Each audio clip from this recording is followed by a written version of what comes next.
Hello दोस्तों, आज हम आपको एक जिन्नात शागिर्द और एक कुरान पढ़ाने वाले उस्ताद का वाक़या सुनाने जा रहे हैं। एक पीपल के दरख्त के नीचे एक उस्ताद अपने शागिर्दों को कुरान पढ़ने की दावत और कुरान पढ़ाना सिखा रहा था। उसके आगे काफ़ी ज़्यादा शागिर्द बैठे हुए थे। वो हर किसी की आवाज़ पहचानता था क्योंकि हर कोई अपने अलग अलग लहजे से बोलता और कुरान पढ़ता था। हर बंदे की आवाज़ उसने अपने कानों से सुनी हुई थी। वहाँ से ही एक आवाज़ आती है, अस्सलामु अलैकुम। उस्ताद इधर उधर देखता और परेशान हो जाता कि आज तक मुझे इस तरह किसी ने भी सलाम नहीं किया इस अजीब आवाज़ से। तो उस्ताद परेशान हो गया, आगे पीछे देखता और सामने उसकी नज़र पड़ती एक छोटा सा लड़का जिसकी उम्र 13-14 साल वो सामने खड़ा हुआ था। उस्ताद से कहता, ए मुल्ला, मुझे अंदर आने की इजाज़त है। उस्ताद कहता, आ जाओ। वो उस्ताद के पास पहुंचता और उस्ताद उससे पूछता कि तुम कौन हो और यहाँ क्या कर रहे हो। वो उस्ताद को कहता कि यहाँ से एक गांव दूर मैं रहता हूँ, जहाँ कुछ अरसा पहले सैलाब की वजह से हमारे घर ख़त्म हो गए थे। मैं अपने माँ बाप से बिछड़ गया था। वो ये सारी बात उर्दू में कह रहा था और वहाँ के लोगों को सही से पंजाबी ना बोलने आए, उर्दू क्या हाक समझ आएगी। पर उस्ताद हर एक ज़बान समझता था और बच्चे कह के लगाने लगे। एक बच्चा कह के लगा रहा था। उस्ताद ने छड़ी दिखाई और बच्चा खामोश हो गया। उस्ताद ने पूछा, बेटा तुम्हारा नाम क्या है? उसने जवाब दिया, मेरा नाम सिराजुद्दीन है। बच्चे से हंसने लगे और उस्ताद ने भी इस दफ़ा हल्की सी मुस्कुराहट मुंह पे ले आए और बच्चों को कहा, बेटा आप लोग जाओ अपने घरों में, आज छुट्टी है। वो लड़का, उस्ताद को नहीं पता था कि ये जिन है। उस्ताद ने उस लड़के को कहा कि यहाँ पर कोई खाना लेकर आए तो अच्छा सालन और बोटियाँ चुन के एक साइड पे रख देना, क्योंकि हमें तो साग हज़म ही नहीं होता। उस्ताद को शागिर्द ने कहा, ए उस्ताद, यहाँ से कुछ मील दूर मेरी बहन का घर है, अगर आप इजाज़त दें तो मैं उससे खाना ले आता हूँ, वो बहुत अच्छा खाना बनाती है। उस्ताद ने कहा, ठीक है तुम जाओ। और उस्ताद परेशान भी हो रहा था। रात का दूसरा पहर था, अभी तक खाना भी किसी ने नहीं लाया था। उस्ताद को एक दावत भी आई थी कि उस्ताद को आज खाना हमारी तरफ से मिलेगा, पर खाना नहीं आया। उस्ताद का दिल में खाने को लेकर काफ़ी ज़्यादा ज़ायके आने लगे और उस्ताद ने उसको कहा, ठीक है तुम हैरियत से जाओ और हैरियत से आओ। वो तो जिन्नात था, उसकी कोई बहन नहीं थी। वो बाहर थोड़ी देर इंतज़ार करके हिरन का गोश्त फ्राई करके लेके आ गया और उस्ताद के आगे पेश किया और कहा, ए उस्ताद यह लो, मैं खाना ले आया हूँ और मज़े से खाना खाओ।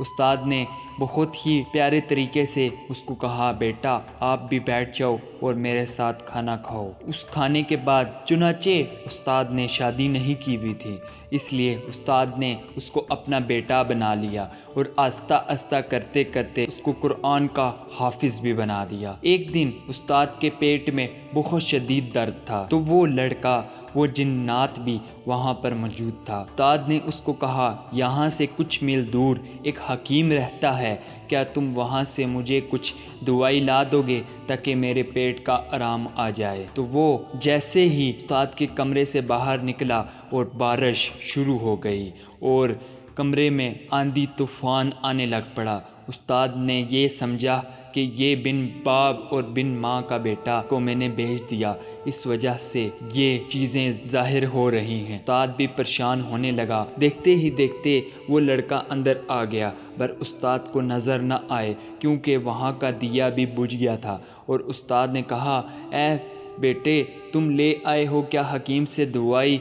उस्ताद को उसने जवाब दिया, जी उस्ताद जी मैं ले आया हूँ। पर उस्ताद जी ने कहा, तुम्हारे हाथ में तो नज़र नहीं आ रही। शागिर्द ने उस्ताद को बोला, उस्ताद जी आप आए मेरे साथ, मैंने बाहर रखी हुई है। उस्ताद के पेट में बहुत दर्द हो रहा था, इसलिए उस्ताद गुस्सा होकर उससे कहता, क्या तुमने मुझसे मजाक लगाया हुआ है? एक छोटी सी दवाई तुम बाहर रख के आ गए हो, इतने दूर से ले आए हो اور مجھے لا کے نہیں دے رہے۔ نہیں استاد جی، آپ میرے ساتھ باہر تو آئیں۔ استاد جی کو پکڑ کے وہ باہر لے گیا۔ استاد جی نے جیسے ہی باہر دیکھا اور پریشان ہو گئے اور ان کے پسینے چھٹ گئے اور دیکھتے ہی دیکھتے پیٹ کا درد بھی ختم ہو گیا۔ استاد جی نے کیا دیکھا کہ پوری حکیم کی دکان وہ باہر لے آیا ہے۔ استاد نے اس کو پکڑا اور کہا کہ تم کون ہو؟ مجھے تو لگتا ہے تم جن ہو۔ شاگرد نظریں جھکائے استاد کو جواب دیتا، جی استاد جی، میں جن ہوں۔ استاد نے کہا، تم میرے پاس کیوں آئے؟ استاد کو جواب دیا، استاد جی، جس پیپل کے درخت کے نیچے آپ بچوں کو درس دیتے ہیں اور پڑھاتے ہیں، وہاں پر میرا بسیرا تھا۔ آپ جیسے ہی بچوں کو پڑھاتے اور میں دیکھتا اور میرا بھی دل کرتا کہ استاد کی شاگردی میں آؤں اور میں بھی قرآن حفظ کر پاؤں۔ استاد نے کہا کہ تم اب جا سکتے ہو۔ وہ استاد کو رو رو کر کہتا، جی استاد جی، میں کیوں جا سکتا ہوں؟ کیا میں آپ کے ساتھ نہیں رہ سکتا؟ استاد نے جواب دیا، جی ہاں، تم تو رہ سکتے ہو، پر تمہارا غصہ تم سے برداشت نہیں ہوگا۔ تم تو جنات ہو، تمہارے پاس کافی غیبی طاقت ہے، اس لیے تم برداشت نہیں کر سکتے، اس لیے تم یہاں سے جا سکتے ہو۔ اگر تم نے میری بات نہیں سنی تو میں تمہیں بوتل میں بند کر کے زمین میں دفنا دوں گا۔ وہ استاد کی بات سن کر وہاں سے نکل پڑا۔ 10 سال کے بعد ایک لڑکی آئی جس میں جنات تھا، وہی استاد کے پاس آئی اور استاد نے پہچان لیا اور استاد نے کہا کہ تم نے میری بات نہیں سنی تھی، تم اس لڑکی کے اندر سے نکل جاؤ، آج میں تمہیں سچی میں بوتل میں بند کر کے زمین میں دفنا دوں گا۔ وہ رو کر جواب دیتا اس لڑکی کے اندر سے، اے استاد، میں تمہاری زیارت کرنا چاہتا تھا۔ آج سے کچھ عرصہ پہلے ایک آدمی چرپائی پہ سویا ہوا تھا، اس کی چرپائی میں نے الٹ دی تھی کہ آج استاد آئیں گے اور اس کی خیریت معلوم کریں گے اور میں استاد کی عیادت کر لوں گا۔ پر وہاں کے کچھ لوگوں نے مجھے پکڑا اور بوتل میں بند کر کے ایک زمین میں دفنا دیا۔ آج 10 سال کے بعد وہاں پر ہل چلا اور ہل کے دوران وہ بوتل ٹوٹ گئی اور میں وہاں سے نکل کر آپ کے پاس آ گیا۔ میں آپ کے پاؤں میں بوسہ دینا چاہتا ہوں اور آپ کے ایک دفعہ ہاتھ چومنا چاہتا ہوں۔ استاد نے اس کو وہاں سے آزاد کیا، تم اپنی خواہش پوری کرو اور تم یہاں سے جا سکتے ہو۔ اور وہاں سے استاد کے پاؤں میں بوسہ دے کر وہاں سے وہ چل پڑا۔ امید ہے ویڈیو اچھی لگی ہوگی۔ ویڈیو اچھی لگی ہے تو چینل کو سبسکرائب کریے گا، بیل آئکن پریس کریے گا۔ ملیں کسی اور نئی ویڈیو میں، تب تک کے لیے اللہ حافظ۔